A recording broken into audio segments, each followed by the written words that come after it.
writing ekphrastic poems for me might be different than it would be for most poets, because I'm very much a painter. I'm first a painter, and so when I'm writing the poems, it's really an opportunity to really look and study the paintings in ways that I might not normally have done.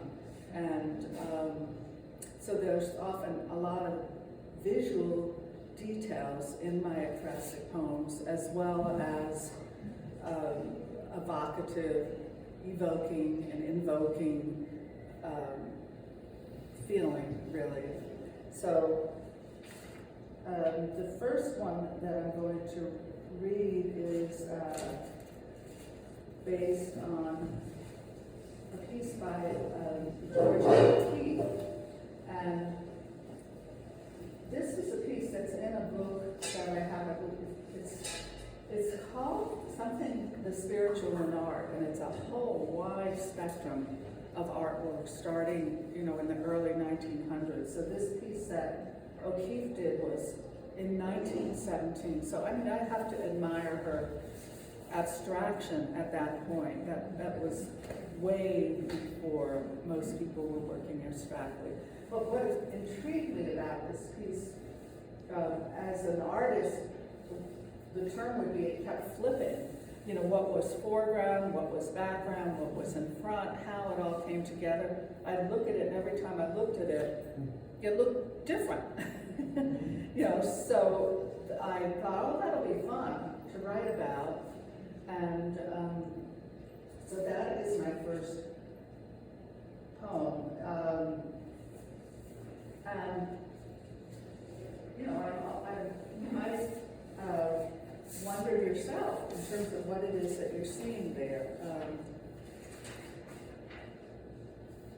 So the title of this poem is Fall Under the Spell, and it's simply titled Abstraction 1917. A woman's head with a seahorse floating in her brain. The image morphs, and her head transforms into the back of a vintage chair. I perch next to Georgia on the imaginary chair with its cushion of floating fish. Her secrets seduce me. I'm not sure what's near, what's far away. I follow her invitation through wavering borders, dissolve into a watery blue-green map with overlapping flecks of sea.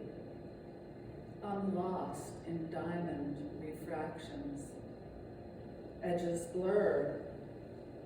Where's the seahorse now? No reply.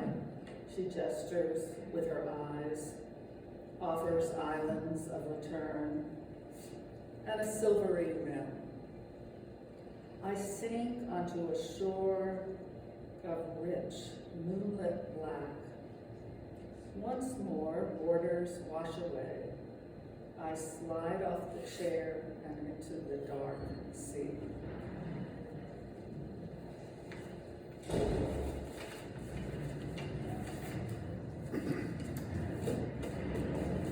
Were you able to go back and forth between listening to my poem and looking at the image? Yeah. That's what I would hope, that we have that dual experience.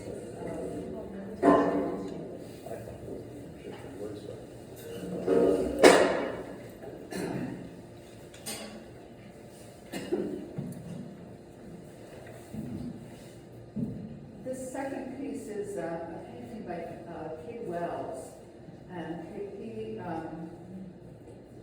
this painting is in the Fine Arts Museum, and it's another one of these paintings that's titled Untitled. But it was made in 1934.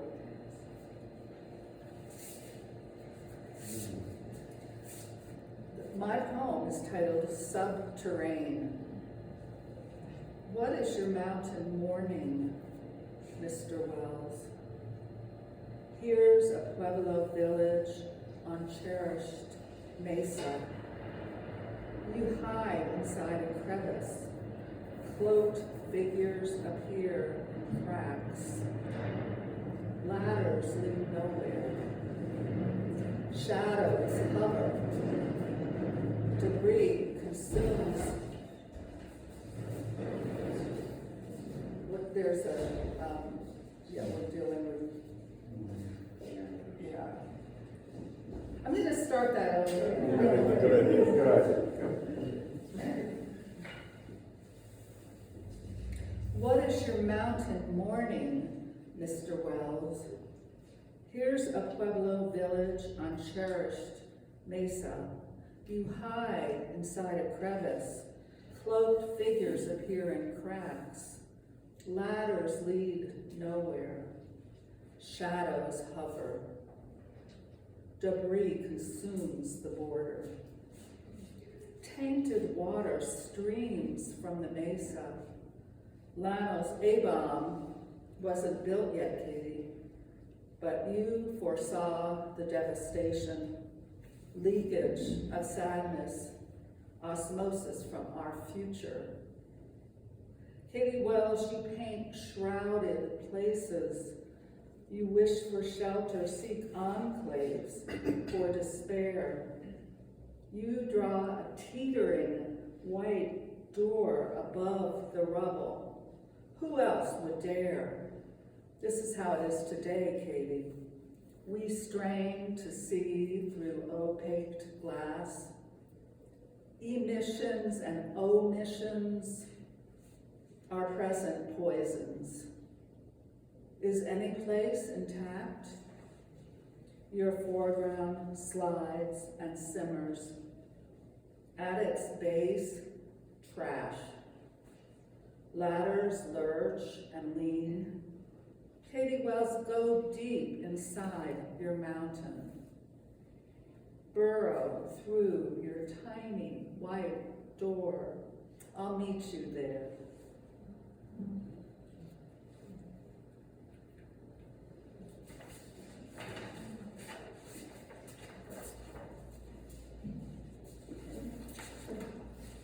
So this painter, I love this painter's work. His name is Jack Yates, and he's the brother of William Butler Yeats, and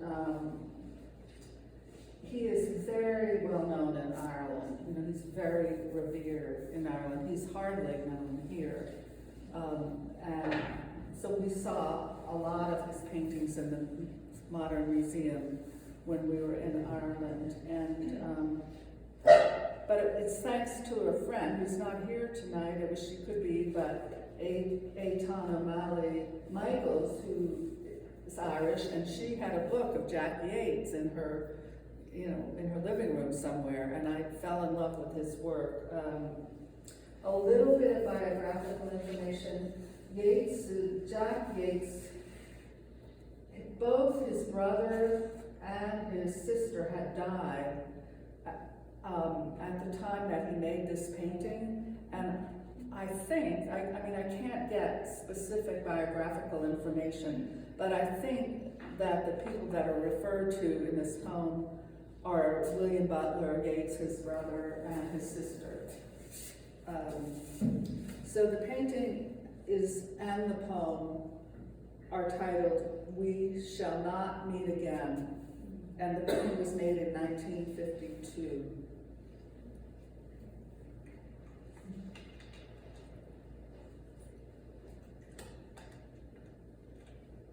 A man surveys the sea.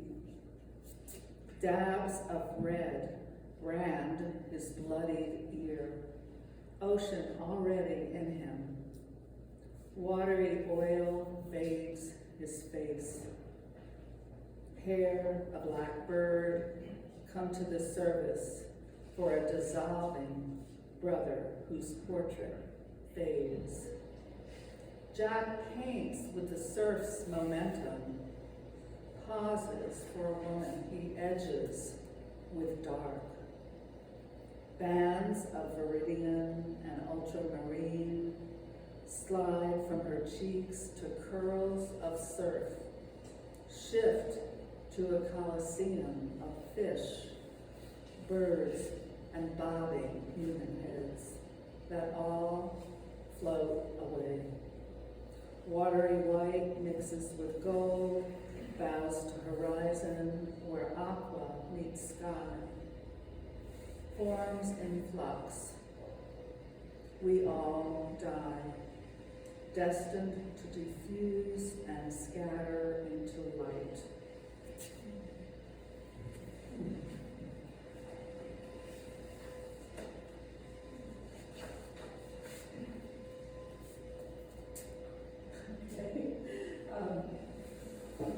Thank you, Donald made the PowerPoint for me. And we've gone over the sequence a few times, but it's still, okay, that's what I'm doing now. And there is quite a story about this one because my process was that this is a painting by Vasily Kandinsky. So remember that name, Vasily, because I use it in the poem. And the poem is titled Pink Sweet, and it was in the exhibit at the Guggenheim pretty recently. A friend gave me the book from the exhibit, and I wanted to write an ekphrastic poem from a painting by Kandinsky. So my process was to look through the book and find something that spoke to me. I don't know why. I just have a feeling that, there's something there that's speaking to me. And so that's the piece I choose to write about. And what it turns into, my dear cat, who's many of you knew, Banana, he died at 17, maybe a month or so before this experience. So this poem turned into fantasy obituary for a cat. And it's got two sides to it. So it tends to be, were you reading this in a book, that one side is more referring to the painting and one side is more referring to my cat Banana, but it's not 100% that way. So, a halo hovers over my beloved cat. My kitty had a good life. He slept close to my breast. In his last weeks, I gave him special fish. Then he stopped eating, sat inside the closet facing a wall. He'd turn when he heard my voice. Even when his eyes pussed, he'd purr. I buried him in the backyard. In my mind, he lingers. I ring my cat with Vasily's haze of rose. The tender colors comfort me. Bisected and trisected triangles point upwards towards aquamarine blue. A narrow strip of cool air, lines with right angles, like steps on a ladder, invite ascension. He's still here. He leaps over the fence. His ears, the tips of triangles as he roams the dusty field. Clear sky in back of adobe wall.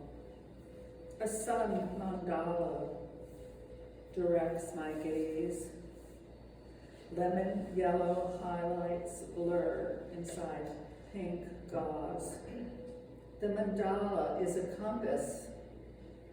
The mandala, a map to my cat.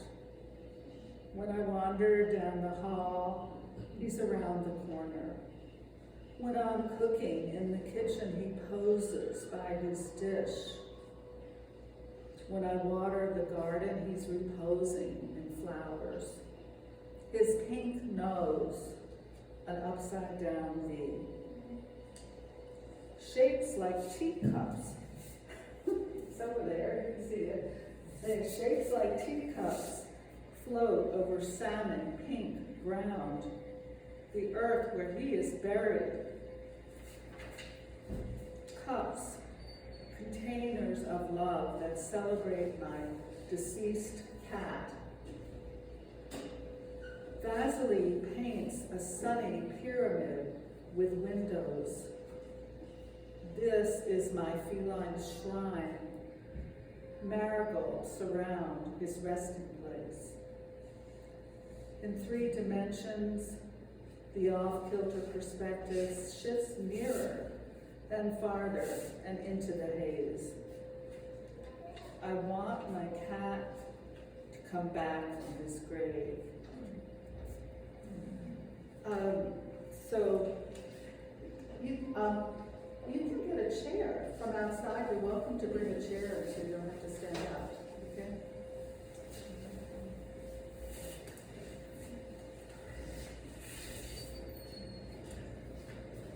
So, about 4 months, 3 or 4 months after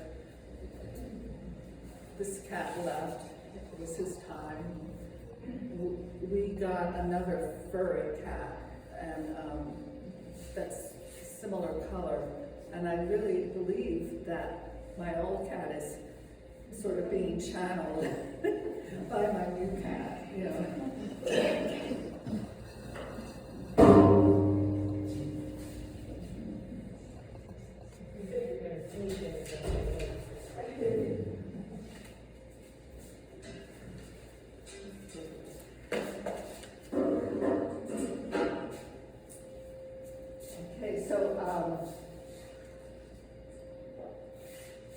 This next poem is about insomnia, and some of you who know me know that that's something I deal with ongoing, and those small pieces that are on the wall back there are all pieces that were done when I couldn't sleep. So one of them is actually titled Insomnia, but they were all done when I couldn't sleep. And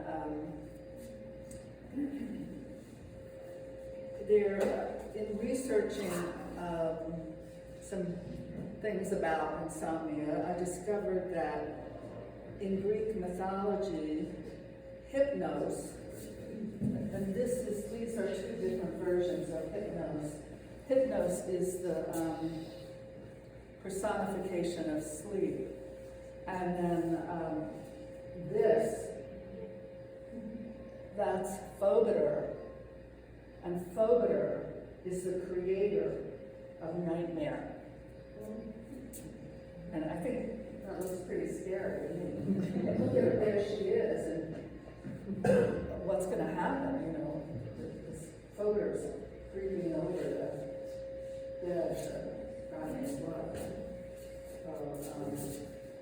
So this poem is about insomnia. It's called Recovery of the Insomniac, which is wishful thinking on my part. Never baptized, never saved. She's feral on the inside, soothed only by the sea. Hypnos, calm and gentle, is not the god that she must please. Phobiter, his restless brother, rules her sleep. She pleads, but he never listens. Must she confront the nightmare god? Teeth, talons, claws warn her. Stay awake. Block-long beasts breathe angry air. She defies the beasts. At the edge for dropping off, that place where image outlasts thought. She beseeches Hypnos, take me back to the vast blue, black, to the rimless bowl of sleep. Waves are gentle, dark. She dreams a feather drifts to shore.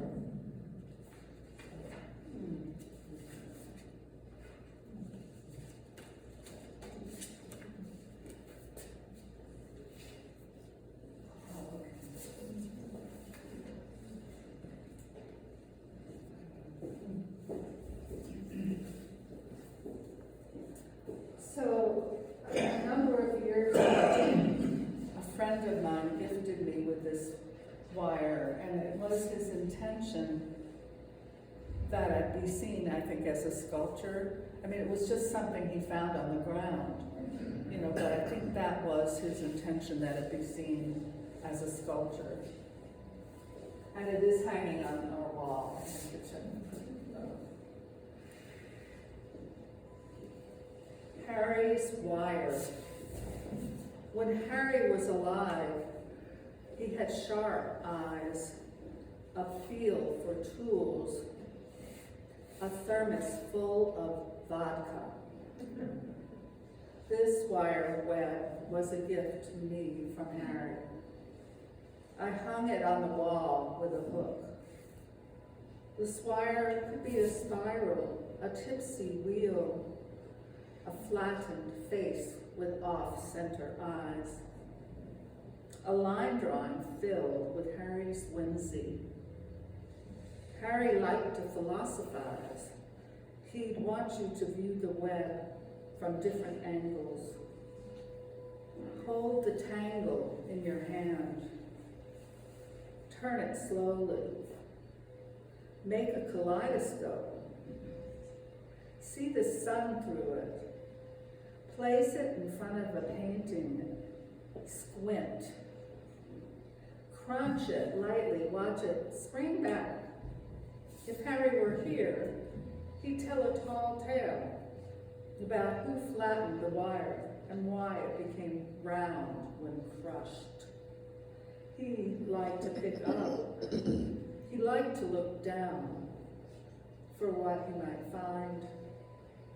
He liked to pick up what was scarred and discarded. After he cut his finger off, he got free of knots. He lived alone and clean. Before he died, he gifted me with this morass.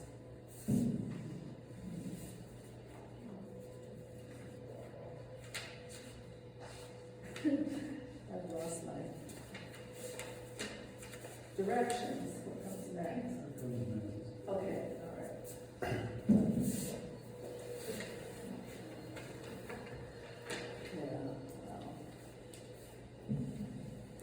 So many of you may know this painting. It's by Arschille Gorky. It was made in 1947, and in 1948 he hung himself. The title of the painting is AGONY, A-G-O-N-Y, and my first experience of this painting was when I was in art school in the late 60s in New York City, and I went to MoMA, and I saw it hanging there, and it became the experience that I had, which is that, you know, it sort of got inside me, and something was happening to me inside when I was looking at it. Went far beyond an experience of what you see with your eyes. Some set of arrangements, of colors, of lines, of shapes that was almost inexplicable, that then goes deep inside you and you don't even know quite why. You know, and that, you know, really has become for me, I'm most happy if I feel like I'm getting somewhere like that with my own painting. That would be my goal. In writing about this, some of the detail is lost in this enlargement, but there were just so many details. And I had this idea. I'm trying to figure out why it has this impact. Why is this painting doing what it's doing? You know, and it seemed almost like it was a sort of an accretion, an accumulation of details. So there's a lot of details in the poem. And I have, after this, I think I have 2 more poems after this. Is that right, Donald? 3? Okay. This one is called A Dignity to This Loss. His art studio was consumed by fire. In his canvas, hanging at MoMA, blood red turns to rust, old dried plasma. One moment inside another, the painter's memory floats towards immolation and injury. Fragments, sliced and silhouetted, hang from ropes, rise towards malformed bouquet of white. I am broken into by his riches of red, then cut thin by black lines. A child's drawing of a man's head on stick legs, or a dismembered man leaning into what once was warmth. All that remains of sunlight on earth is molten, embedded, sunken into brown. Is that a heart? He paints out what he just put in. Birds, bugs, flowers, as if there once were windows. A painter's hoverings, his rents and gashes that might have been arms of someone who hoped. Tangents never completed, barely touching, perilous. I stand in front of his painting at MoMA, shocked that a piece of art could cleave me. So what's this? Emily Carr. Yeah. So, well, this is, I don't know how well you can see it, but Emily Carr is a painter from the Northwest, and this is one of her paintings. It's a cedar, it's titled Cedar, and she loved to paint deep inside the dense forest, and her work was exhibited in Santa Fe a good number of years ago with Kahlo and O'Keeffe. And let's see the other. And this is my well-worn, well-loved copy of her book, and this is her. And is there a word? That's her. And the reason I wanted to show you both her work and my book and her is that the poem is a mix of homage to her paintings, but also a fantasy as if she and I were in conversation, you know, and we were relating to each other as fellow humans and fellow painters. So, like a redwood in the forest, hermetic Emily glowers on the back cover of my art book. Black stocking cap, smock, and hairy arms folded across her chest. Unforgiving countenance as she sits before her swirling forest painting. For Emily, trees substitute for family. She paints redwood portraits. I grew up surrounded by tall trees. The woods were home for me. Leafing through her book, I'm lost in verdant waves. Now home is with my family in exposed desert.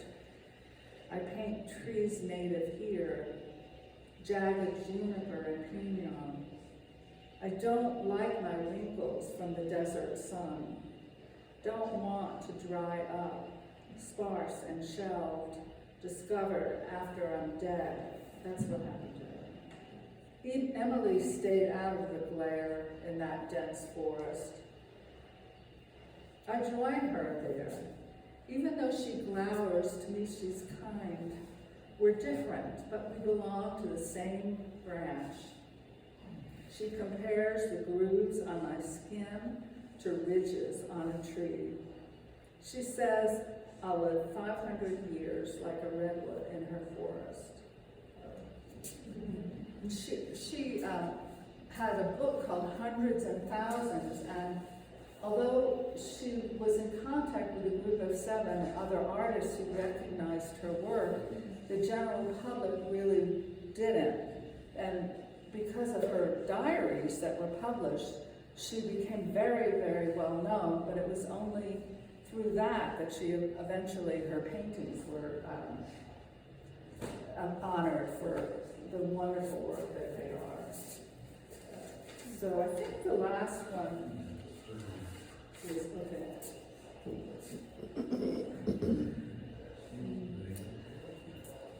okay, so this painting is in my living room, our living room, and this is a painting that was made by my father. And my father, Jane Shoenfeld,